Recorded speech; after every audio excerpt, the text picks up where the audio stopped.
ಈ ಬೇಸಿಗೆ ಕಾಲದಲ್ಲಿ ಮಕ್ಕಳಿಗೆ ಏನು ಮಾಡಿಕೊಟ್ರೂ ತಿಂತಾ ಇಲ್ವಾ? ಹಾಗಿದ್ರೆ ಈ ರೆಸಿಪಿನ ಮಾಡಿಕೊಡಿ, ಖಂಡಿತ ಮಗು ಇಷ್ಟಪಟ್ಟು ತಿನ್ನತ್ತೆ.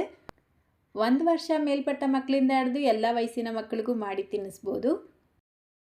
ಸೊ ಮೊದಲಿಗೆ ಈ ರೆಸಿಪಿ ಮಾಡ್ಕೊಳ್ಳೋದಕ್ಕೆ ಅರ್ಧ ಕಪ್ ಗಟ್ಟಿ ಅವಲಕ್ಕಿನ ತಗೊಂಡಿದ್ದೀನಿ. ಈ ಅವಲಕ್ಕಿನ ನೀಟಾಗಿ ತೊಳ್ಕೊಳ್ಬೇಕು.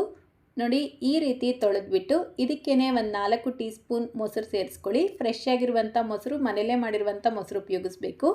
ಈ ಮೊಸರು ಸೇರಿಸ್ಬಿಟ್ಟು ಒಂದ್ಸಲ ಮಿಕ್ಸ್ ಮಾಡಿ ಒಂದು 10 ನಿಮಿಷ ನೆನೆಸಿಡಬೇಕು. 10 ನಿಮಿಷಗಳ ನಂತರ ಇದಕ್ಕೆ ತುರಿದಿಟ್ಕೊಂಡಿರುವಂಥ ಸೌತೆಕಾಯಿ ಮತ್ತು ಕ್ಯಾರೆಟ್ ಸೇರಿಸ್ಕೊಳ್ಳಿ. ಇದರ ಜೊತೆಗೇ ಸ್ವಲ್ಪ ಕೊತ್ತಂಬರಿ ಸೊಪ್ಪು ಮತ್ತು ಉಪ್ಪು ಸೇರಿಸ್ಬಿಟ್ಟು ಮಿಕ್ಸ್ ಮಾಡ್ಕೊಳ್ತಾ ಇದ್ದೀನಿ.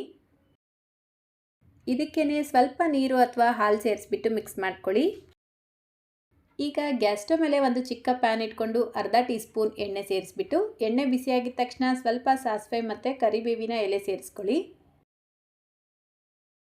ಈಗ ಇದನ್ನು ಮಿಕ್ಸ್ ಮಾಡಿ ಇಟ್ಕೊಂಡಿರುವಂಥ ಅವಲಕ್ಕಿ ಜೊತೆಗೇ ಸೇರಿಸ್ಕೊಳ್ತಾ ಇದ್ದೀನಿ. ಇದರ ಜೊತೆಗೇ ನೀವು ಬೇಕಿದ್ರೆ ದ್ರಾಕ್ಷಿನೂ ಸಣ್ಣ ಸಣ್ಣದಾಗಿ ಕಟ್ ಮಾಡಿಬಿಟ್ಟು ಸೇರಿಸ್ಕೊಳ್ಬೋದು. ಈ ರೆಸಿಪಿನ ನೀವು ಮಗುಗೆ ಬೆಳಗ್ಗೆ ಅಥವಾ ಮಧ್ಯಾಹ್ನ ಟೈಮಲ್ಲಿ ಮಾಡಿ ತಿನ್ನಿಸ್ಬೋದು. ಸೊ ರೆಸಿಪಿ ಇಷ್ಟ ಆಗಿದ್ರೆ ಲೈಕ್, ಶೇರ್, ಕಮೆಂಟ್ ಮಾಡೋದನ್ನು ಮರಿಬೇಡಿ. ಇದೇ ರೀತಿ ಮತ್ತೊಂದು ರೆಸಿಪಿಯೊಂದಿಗೆ ಸಿಗೋಣ. Thank you.